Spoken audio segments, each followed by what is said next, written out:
Racikan Berita. Assalamualaikum warahmatullahi wabarakatuh. Inna lillahi wa inna ilaihi raji'un.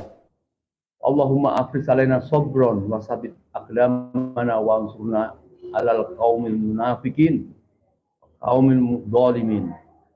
Rakyat Indonesia yang baik dan berbahagia, tentu kita hari ini 22 April 2024, hari Senin, bangsa rakyat Indonesia tentu mengalami atau melihat ada satu musibah besar, yaitu rakyat berbahagia mengharap akan ada kebaikan demokrasi, kebaikan keadaan, perubahan. Dengan ada hasil sidang dari MK yang dituntut atau yang diajukan oleh paslon 1 dan 3 untuk mendiskualifikasi pasangan nomor 2 yang penuh kecurangan dan kebrutalan. Tetapi kita ketahui bahwa sangat tidak masuk akal hakim-hakim konstitusi pada hari ini menolak gugatan. Tentu ini merupakan suatu musibah besar, dan tentu nanti para guru-guru besar atau para senior akan bisa mengkoreksi di mana kejahatan hukum, kejahatan etik, kejahatan moral dari para elit itu dengan merasa enteng sekali menolak tanpa ada pertimbangan apa-apa. Tentu karena kita yang hadir di dalam satu demo yang mengawal dan ingin membackup para hakim itu, ya pada sore hari ini kita mengeluarkan satu pendapat secara spontan, dan kita berharap tentu para senior, para guru besar, ya para negarawan nanti akan memberikan sikap, karena apakah ini sebuah kematian, dan ini yang kita khawatirkan apabila di daerah-daerah menjadi menolak dan tidak terima. Kita dengar beberapa provinsi akan melakukan pemisahan terhadap Indonesia misalnya. Baik, ini sebagai pengantar, di samping saya ada Bapak Majen Purnawirawan Sunarko, dan ada Bang Legisan, dan ada Bang Marwan. Saya berharap memberikan satu komen sedikit terhadap keputusan ini tadi. Silakan Pak Marko. Assalamualaikum warahmatullahi wabarakatuh. Waalaikumsalam. Om Lim, Pak Marwan, Pak Legisan yang saya hormati dan saya banggakan. Kesempatan sore ini sudah hampir habis kata-kata saya. Tapi sebenarnya pada saat sidang MK ini berjalan, kami pemerhati kondisi bangsa ini berharap bahwa Mahkamah Konstitusi masih bisa berperan sebagai mahkamah yang jujur, profesional, dan benar. Tapi hari ini mati itu semua. Dan sebetulnya ini sudah kita prediksi. Saya pernah beberapa waktu lalu mengatakan bahwa melihat pelaksanaan pengadilan yang pernah terjadi dalam kasus-kasus besar selama era Jokowi ini, dari kasus 50, kasus Sambo, kasus Kanjuruhan, kelihatan sekali bahwa hakim itu tidak punya hati nurani, sudah mati indranya nuraninya. Karena itu dengan keputusan hari ini sangat mengagetkan buat orang-orang awam tentang ilmu hukum seperti saya dan banyak masyarakat. Dalam pembacaan keputusan tadi dikatakan bahwa pengangkatan atau pencalonan Gibran sebagai wakil presiden tidak ada bukti nepotis. Tidak ada bukti nepotis. Itu dibacakan. Pikir saya yang buta tuli atau mengatakan itu. Kemudian dalam ini pembacaan itu juga mengatakan tidak ada bukti kalau Jokowi itu cawe-cawe. Dan ada yang aneh lagi menurut sepintas saya lihat.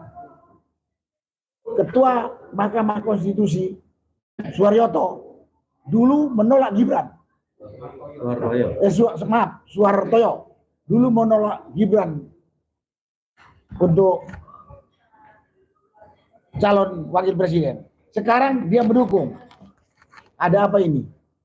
Jadi, dan saya ngomong juga dengan beberapa lawyer, kelihatannya fakultas hukum ini perlu dibubarin aja, atau mungkin kurikulumnya ditambah. Satu sisi ada yang mengatakan bubarin aja, nggak perlu hukum, karena di Indonesia nggak perlu hukum, yang perlu kekuasaan. Tapi ada satu sisi kurikulumnya ditambah. Yang perlu ditambah itu adalah masalah kejujuran dan rasa malu. Tidak ada kejujuran di hakim ini. Hakim konstitusi tidak punya rasa malu. Padahal kalau menurut saya faktor rasa malu itu yang membedakan manusia dengan hewan. Salah satu faktor yang membedakan manusia dengan hewan itu adalah rasa malu. Kalau sudah nggak punya rasa malu, bayangkan sendiri apa itu manusia. Mungkin cuma wujudnya saja. Dan ini ditampilkan hakim-hakim 3. Jadi pada kesempatan ini saya katakan hakim-hakim ini tidak jujur, tidak punya rasa malu. Pelanggaran sudah nyata-nyata terlihat, tapi dikatakan tidak ada. Kurikulumnya masalah moralitas, masalah kejujuran, dan masalah rasa malu. Kalau enggak, jangan berharap hukum bisa dikatakan sebagai panglima dalam negara kita yang katanya negara hukum, omong kosong tuh. Mudah-mudahan pada kesempatan ini saya juga ya mengajak teman-teman atau mengingatkan teman-teman, kita selama ini tak berjuang. Selama hayat masih di kandung badan, langit runtuh pun, selama kita masih hidup, kita harus tetap menegakkan kebenaran, kejujuran, dan keadilan. Itulah yang bisa saya sampaikan pada kesempatan ini. Terima kasih. Wassalamualaikum warahmatullahi wabarakatuh. Waalaikumsalam warahmatullahi wabarakatuh. Baik, saya lanjut saja Pak Marwan dulu. Ya, terima kasih. Assalamualaikum warahmatullahi wabarakatuh. Waalaikumsalam. Saya sedikit menanggapi pengantar dari Om Lim tadi, menyatakan bahwa para pemirsa yang baik dan berbahagia. Saya kira kita tidak dalam kondisi baik-baik saja, dan kita tidak sedang berbahagia, kita sedang prihatin, gitu ya. Itu satu hal yang perlu diingat. Ya. Kenapa sampai begitu? Karena MK telah memutuskan penolakan terhadap pengajuan PHPU paslon 1 dan 3 untuk 3 hal minimal: moral dan pemahaman orang awam, ya. Ini kita tolak. Itu satu hal yang perlu kita ingatkan kepada rakyat. Kita menolak ini karena memang kita diajukan oleh paslon 1 dan 3 sebagai alat bukti yang tak terbantahkan. Ditambah lagi bukti-bukti selama persidangan berlangsung, di mana banyak ahli-ahli yang didatangkan oleh paslon 1 dan 3 itu menunjukkan terjadinya pelanggaran dan kejahatan yang terstruktur, sistematis, dan masif. Oleh siapa? Oleh pemerintah dan paslon 2 terutama. Nah, siapa biang dari kejahatan ini yang disebut sebagai pemimpin pilpres curang? Itu adalah Joko Widodo. Sehingga kalau kembali tadi ke pemahaman orang awam dan fakta yang ada di media yang terbuka, yang mudah diikuti dan mudah dipahami, sebetulnya otomatis ini mestinya MK itu menerima gugatan dari paslon 1 dan 3. Tapi yang dilakukan adalah bahwa ini ditolak, dan itu artinya pemahaman masyarakat, pengertian kita terhadap terjadinya kejahatan tadi itu dengan gamblang, dengan begitu mudahnya melawan akal sehat itu ditolak. Artinya hakim-hakim MK ini sudah melakukan kejahatan sebagai bagian dari rezim oligarki nepotis yang dipimpin oleh Joko Widodo. Sekaligus juga ini menunjukkan bahwa mereka ini sudah takluk ya atas tekanan, apakah intervensi yang dalam bentuk ancaman atau iming-iming kenikmatan, tapi yang jelas kami meyakini bahwa hakim-hakim ini sudah tidak independen untuk memutuskan masalah PHPU ini secara objektif berdasarkan hukum, kebenaran, dan keadilan. Itu sudah tidak terjadi, itu tidak berlaku. Yang ada adalah bahwa hakim-hakim ini sudah intervensi, sehingga yang diputuskan adalah sesuatu yang melawan azas-azas hukum, moral, keadilan, dan rasa kebenaran. Semuanya itu sudah dilanggar oleh hakim-hakim MK ini. Itulah yang terjadi, dan itulah yang menjadi penyebab kenapa kita harus menolak. Dan dengan pada kesempatan ini saya menghimbau kita semua, rakyat Indonesia, minimal atas perintah agama untuk melakukan penolakan terhadap terjadinya kezoliman, itu kita lakukan secara masif. Kita harus tidak bisa mendiamkan ini, justru harus memulai dengan gerakan baru, karena harapan kita kepada lembaga-lembaga yang mestinya melakukan fungsi pengawasan, kontrol, termasuk DPR yang harus, atau Bawaslu yang harusnya mengawasi dan menjalankan tugas-tugas mengawasi, fungsi KPU itu tidak berfungsi. Polisi juga terlibat, sehingga tidak ada lagi yang bisa kita harapkan. Akhirnya kita berharap ke MK, ternyata MK pun menjadi bagian dari kejahatan ini. Karena itu, sekali lagi saya ingatkan, mari kita bersama-sama melawan kejahatan sistemik ini, minimal atas perintah agama, tapi di samping itu juga kita melakukan perlawanan ini berdasarkan azas-azas tadi. Kita bicara moral, rasa keadilan, dan peraturan atau hukum yang berlaku. Nah, terakhir sekali, kita ingin ingatkan tentang pernyataan atau pembacaan putusan MK tadi yang menyebutkan bahwa karena proses yang harusnya dilakukan oleh DPR, kemudian Bawaslu atau lembaga lain sebagai fungsi pengawasan itu tidak berfungsi, maka seolah-olah katanya MK itu menjadi tong sampah untuk menyelesaikan semua masalah yang timbul dalam Pilpres 2024. Nah, mereka tidak mampu melakukan itu, tapi dengan tidak mampu lalu berdalih dengan itu, maka mereka cuma bisa melakukan ini sesuai dengan pesanan dari penguasa. Nah, saya sempat mengingatkan bahwa MK kalau disebutkan sebagai bukan tong sampah, tapi dengan putusan seperti itu, saya ingin menyatakan bahwa hakim-hakim MK itu adalah sampah itu sendiri gitu. Kenapa?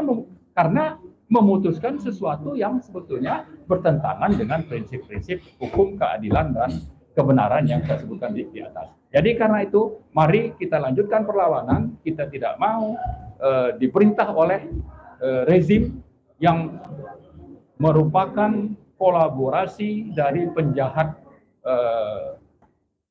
Pilpres 2004, Pilpres syarat kecurangan, untuk dengan begitu kita bisa hidup lebih baik. Tidak seperti tadi disebut baik, tapi sebenarnya kita tidak dalam kondisi baik-baik saja. Itu saya, makasih. Baik. Sebentar, saya menimpali mengapa saya mengatakan rakyat Indonesia baik. Karena memang baik. Sudah dikasih kentong babi, dicurangi, tapi masih dengan rela memilih gerombolan-gerombolan. Dan yang lebih-lebih adalah para elit-elit, ya, partai dan beberapa elit-elit yang ada dengan sukarela mendukung kejahatan ini, berarti bagian dari kejahatan itu sendiri. Ada Bang Dr. Legisan yang merupakan salah satu komponen untuk mendukung perubahan 2 tahun bekerja sangat luar biasa dengan orang-orangnya, ya. Kemudian mendengar seperti ini, kami ingin mendengar dari Bang Dr. Legisan, ya, 5 menit atau 6 menit, nanti kita kasih waktu untuk closing statement. Pertama, alhamdulillah berjumpa dengan para teman-teman, sahabat-sahabat perjuangan di seluruh Indonesia. Terima kasih banyak mendengar, memahami, dan tentu saja apa yang disampaikan dan diputuskan oleh MK. Pendapat saya pribadi, keadilan dan kebenaran ini yang diputuskan melalui pendekatan yang menurut saya sangat subjektif. Karena sudah campuran sampah. Ya, subjektif itu artinya memang sudah ada niatnya ke arah mana, lalu cari pembenaran pasal dan bukti-buktinya. Jadi kita biasa kalau bikin tulisan ilmiah kan juga begitu, Pak Marwan, Pak Narto. Jadi sudah ada arahnya dulu, ada hipotesanya, lalu kita cari pembenaran.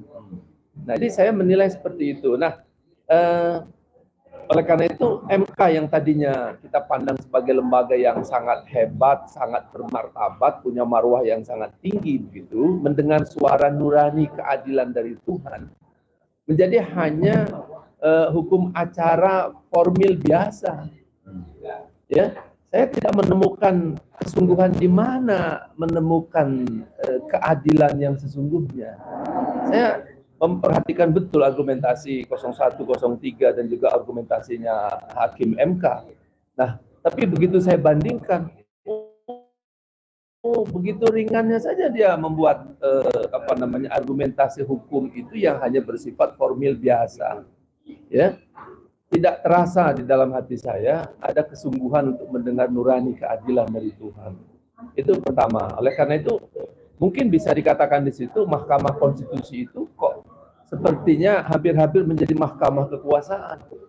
Dari awal mungkin sudah disetting memang untuk berpihak kepada arus pemikiran atau arus kebijakan kekuasaan, sehingga dia mengikuti saja di sana, menjadi stempel atau justifikasi dari apa yang menjadi kehendak kekuasaan.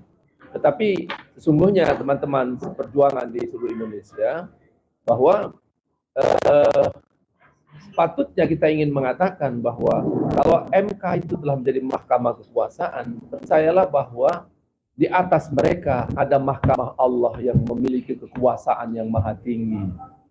Oleh karena itu, jangan pernah meremehkan keadilan dari Tuhan, dan jangan pernah meremehkan kekuasaan Allah yang tentu saja itu mengatasi dari semua subjektivitas pribadi yang bisa saja itu jauh dari nilai-nilai atau kehendak dari Allah yang maha kuasa itu sendiri. Itu pertama, Om Lihmi.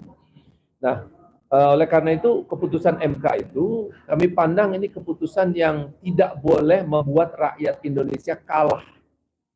Apalagi saya dan kita semua sebagai pejuang perubahan, dari awal kita berjuang itu tujuannya bukan sekedar untuk memenangkan 01 misalnya, ya, karena kita berlabuh di 01, tapi sesungguhnya intinya di dalamnya itu adalah perubahan Indonesia, ya, dari sebuah paradigma pembangunan yang berorientasi kepada liberal market dan untuk kepentingan kapitalis segelintir elit, dan surplus produksi itu hanya untuk segelintir orang di negeri ini atau bahkan di negara lain.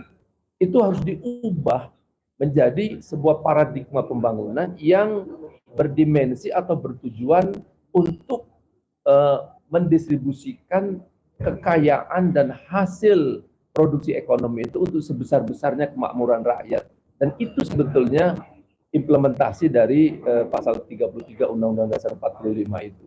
Tetapi paradigma dasar dari undang-undang itu telah bergeser menjadi pendekatan yang neoliberal, menjadi pendekatan yang sangat kapitalistik untuk kepentingan segelintir kapitalis dalam negeri maupun luar. Ya.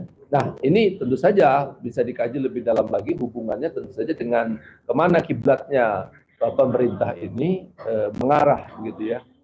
Nah, oleh karena itu kami sebagai pejuang perubahan, kita nih sebagai pejuang perubahan itu, bahwa keputusan MK hari ini tidak akan mematahkan perjalanan perjuangan kita, tidak sama sekali.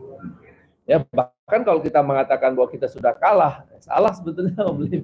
Karena kalah menang itu menandakan bahwa pertandingan sudah selesai. Mana yang menang? Yang menang itu adalah tepat dalam ingin mengatakan pertandingan belum selesai. Oleh karena itu tidak ada kalah dan menang. Ya. Nah, perjuangan untuk menegakkan kebenaran dan keadilan tidak bisa hanya dipatahkan oleh keputusan 5 orang hakim atau 8 orang hakim, ya, yang sangat subjektif tadi. Nah, oleh karena itu saya dan kita menghimbau teman-teman seperjuangan ini jangan berhenti di sini. Perjuangan belum selesai. Perjuangan kita masih panjang. Perjuangan kita itu hanya ini buat sahabat-sahabat perjuangan di mana saja berada. Ini mari kita jadikan sebagai awal.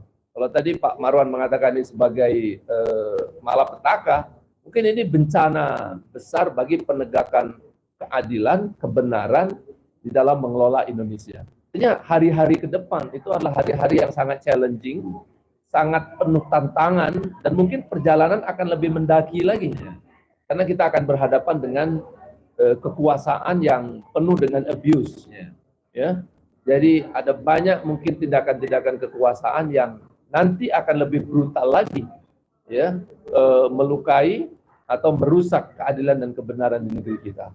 Oleh karena itu teman-teman jangan berhenti berjuang menurut saya. Ya, ini kita jadikan awal untuk perjalanan atau petualangan kita jadi penyeru dan penegak keadilan dan kebenaran di negeri kita. Baik. Saya kira itu dulu Om Lim, terima kasih banyak. Tapi dari semua yang disampaikan kepada 3 tokoh ini tadi bahwa ada 2 hal tentang kemarahan rakyat terhadap punya MK. Yang kedua kemudian tentang perlawanan. Jadi tentu kita semua yakin bahwa kesalahan atau tekanan besar pada MK yang dia tidak mampu membannya alias pengkhianatan. Kalau orang yang tidak pada kapasitasnya itu kita bisa tahu, tetapi hakim-hakim MK ini orang yang tahu tentang kemuliaan dan kejahatan itu, dan dia sekarang mengambil keputusan itu, maka mungkin kemarahan besar rakyat sudah tidak perlu dipanjang-panjang. Itu urusan nanti orang-orang yang mengerti tentang bagaimana kejahatan secara intelektual. Tentu para guru besar tentang hukum nanti akan tahu bagaimana kejahatan hakim MK ini. Bagi masyarakat saya kira cukup itu sampah. Paling tidak dari 8 hakim itu 5 hakim itu udah sampah. Semoga yang 3 pun bukan karena setting, tapi memang karena tetap keyakinan dan keberanian. Kalau 3 itu keberaniannya ada, mengapa pimpinan MK yang dianggap lebih berkualitas dan senior, dia dengan mudahnya melakukan itu? Mestinya secara intelektual 3 hakim itu pasti akan marah kepada hakimnya itu yang tidak mengambil inspirasi dari fakta-fakta yang diambil kesimpulan dari 3 hakim itu. Nah, saya kira mereka harus dihukuman besar, tetapi kita masyarakat tentu bukan yang berhak ya untuk menyampaikan kemarahan itu. Nanti biar lagi, saya kira hukuman secara intelektual itu saya kira akan tajam sekali dari para guru-guru besar universitas negeri ataupun swasta di Indonesia. Kedua, melakukan perlawanan. Tentu saya berharap rakyat ini secara kompak mana kita tentu marah sekali ya. Dia seorang presiden yang justru menjadi pusat kerusakan kita ini. Nah, oleh karena itu saya minta closing statement 2 menit saja, apa yang akan diusulkan atau langkah. Politik itu tidak sebatas saat pilpres, tapi sesudah pilpres dan sampai dengan pilpres lagi, semuanya adalah kehidupan politik. Oleh karena itu, partisipasi kita dalam kehidupan publik itu tidak kurang sedikit pun. Enggak hanya gara-gara pilpres kita sibuk politik, lalu enggak pilpres kita sudah senyap. Padahal partisipasi rakyat dalam kehidupan negara itu adalah partisipasi yang setiap hari, setiap denyut kehidupan bermasyarakat itu adalah denyut politik. Nah, karena itu kita ajak dan kita usulkan kepada teman-teman semuanya, mari dan juga terus penggalangan dan juga mencerdaskan kehidupan masyarakat itu agar demokrasi di Indonesia ini demokrasi yang berkualitas. Karena tanpa upaya kita untuk mencerdaskan masyarakat secara politik, secara ekonomi, maka masyarakat akan mudah dibeli, akan mudah digiring, di framing, disuap untuk diarahkan kemana saja. Ya, Ini saya kira kegiatan yang maraton itu harus kita lakukan selama hari-hari dan minggu artinya depan. Bang Legisan siap ya untuk menjadi salah satu bangsa perwakilan masyarakat untuk melanjuti dengan ini ya. Harus kita sama-sama Om Lim. Kami berikan waktu 3 menit pada Bapak Maijen Purnawirawan Sunarko. Beliau ini adalah, kita lihat bahwa salah satu TNI ya, yang tegas sikap pembelaan kepada rakyat, sehingga mengapa dekat dengan rakyat, karena nampaknya beliau ini tentang kebaikan ini hitam putih. Begitu ada kejahatan, tidak adalah toleransi itu. 3 menit Pak, apa yang disarankan Pak Narko kepada bangsa dan rakyat? Terima kasih Om Lim. Menurut saya kondisi saat ini, kalau tadi disampaikan Pak Legisan terjadi kerusakan, tapi yang paling menonjol menurut saya ini adalah kerusakan moral para elit bangsa ini, baik yang di eksekutif, legislatif maupun di judikatif. Mereka ini tidak malu-malu, tidak takut sama Tuhan untuk menipu, berbohong. Jadi terjadi kerusakan moral yang sangat parah pada elit negeri kita ini. Sekali lagi, baik itu di eksekutif, di legislatif, maupun di judikatif. Kita sudah lihat kondisi itu. Dan ini perlu kerja keras untuk memperbaikinya. Kalau kita, negara Indonesia yang katanya berdasarkan Pancasila, di mana sila pertama adalah ketuhanan yang Maha Esa, berarti orang Indonesia ini semuanya harus beragama, harusnya ngerti moral. Tapi faktanya para elit ini nggak ngerti moralitas. Tadi saya katakan menipu, berbohong, dan memutarbalikkan fakta sangat mudah, sangat mudah. Nah, itu yang pertama saya katakan, terjadi kerusakan moral di semua lini, terutama pada elit bangsa. Yang kedua, saya ingat nasihat orang-orang tua kita. Suatu negara atau suatu daerah itu bisa rusak bukan karena adanya orang jahat, orang brengsek, orang bajingan. Bukan banyaknya orang-orang brengsek itu, tapi pada diem semua. Masa bodoh atau takut. Karena itu pada kesempatan ini, marilah saudara-saudara sebangsa setanah air yang masih berpegang teguh kepada agama masing-masing, bersuara dan melawan kebejatan moral yang sekarang terjadi. Kalau enggak, anak cucu kita bisa ikut hancur lebur dibikin oleh rejim yang tak bermoral ini. Iya, mereka nggak merasa menipu, happy saja. Padahal menipu terang-terangan. Bagaimana saya katakan nggak menipu? Kalau mau saya ulangin, dia katakan penetapan Gibran tidak nepotis.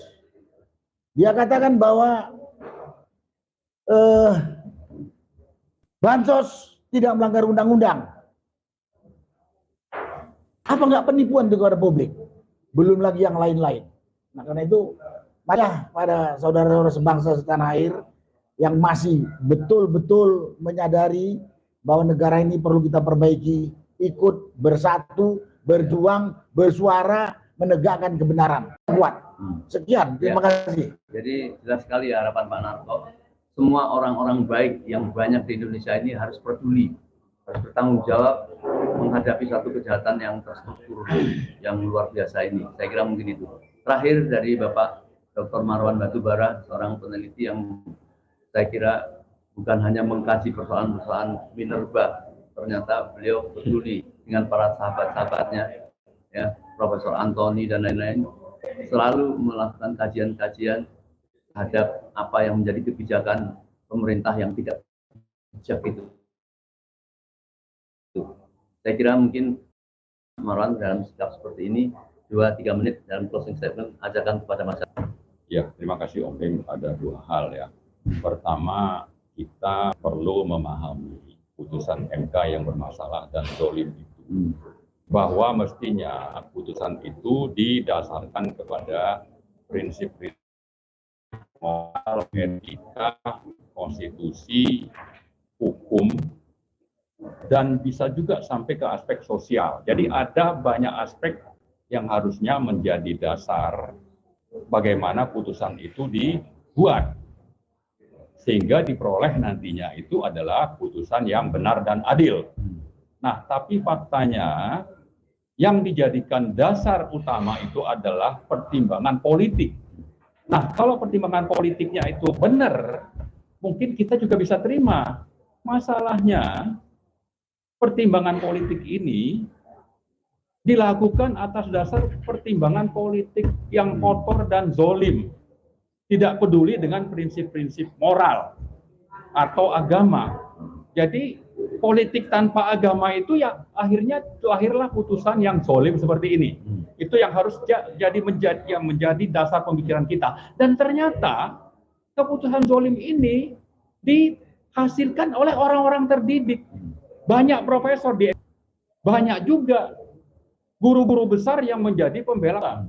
Nah, kalau sudah seperti itu, ya, bagaimana kezoliman ini yang sangat nyata dan dipimpin oleh orang-orang terdidik banyak yang bergelar guru-guru besar, maka kita harus melakukan hal kedua yang penting saya sampaikan adalah bagaimana kita melakukan advokasi perlawanan berkelanjutan.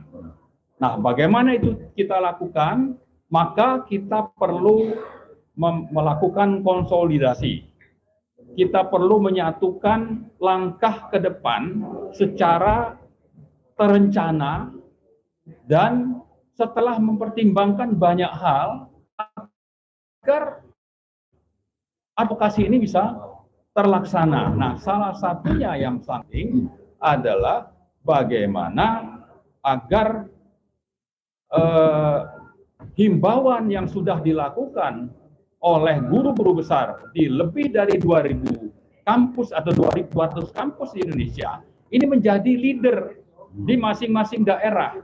Mereka paham masalah, mereka sudah memulai dengan himbauan, terutama menggugat putusan nomor 90 MK untuk mereka berada di garis depan, membimbing rakyat untuk bagaimana tadi perencanaan dan advokasi berkelanjutan itu bisa terwujud. Jadi ada konsolidasi, ada aktor-aktor penting di pusat dan di daerah, dan aktor-aktor penting ini adalah para aktivis dan juga para akademisi yang ada di kampus-kampus. Nah, dengan begitu saya yakin ya kita bisa mencapai apa yang menjadi target kita, atau minimal ya kita sudah menunaikan tugas nahi mungkar yang menjadi perintah agama. Ya, itu dasar kita utama melakukan ini, termasuk podcast malam ini. Ya. Jadi berangkat dari situ, saya kira dan mengajak orang-orang yang ada, yang peduli di kampus, yang selama ini bersuara untuk lebih terjun ke masyarakat dan bagaimana menggalang perlawanan masyarakat. Ya, terima kasih. Saya berharap paling tidak Dr. Legisan, Pak Marwan yang kedua tahun bekerja ya untuk berjuang memperbaiki Indonesia. Bang Legisan tadi mengatakan ini justru menjadi awal perjuangan. Maka komunikasi ini saya kira harus segera dimulai, karena kita jangan berputus asa, karena kita tahu kita sebagai orang Muslim, Allah berfirman waladzina jahadu fina lanahdiyanahum subulana. Orang yang bersungguh-sungguh untuk perbuatan kebaikan di jalan itu akan aku berikan banyak jalan. Jadi apa yang akan ditempuh, jangan khawatir, kebaikan, kejujuran, perjuangan yang dilakukan ini akan menemukan jalannya dan bersama orang-orang yang baik lagi. Jadi saya kira ini karena kita mempunyai kesempatan pertama saja. Saya yakin malam ini atau besok banyak para tokoh yang ingin bersuara. Tapi saya kira kita organisir suara-suara itu untuk menjadi sebuah kekuatan. Begitu Bang Legisan. Insya Allah ya, tidak beberapa waktu lama akan segera terkumpul oleh orang-orang, para pejuang, para senior di Indonesia ini untuk sama-sama orang baik. Jangan diam, kata Pak Narko tadi. Insya Allah kita bertanggung jawab atas kerusakan, kebangkrutan negeri kita ini. Sekian, Assalamualaikum warahmatullahi wabarakatuh. Waalaikumsalam warahmatullahi wabarakatuh. Alhamdulillah. Ya. Terima kasih banyak. Ya. Terima kasih Pak Narko. Terima kasih Pak Marwan. Alhamdulillah.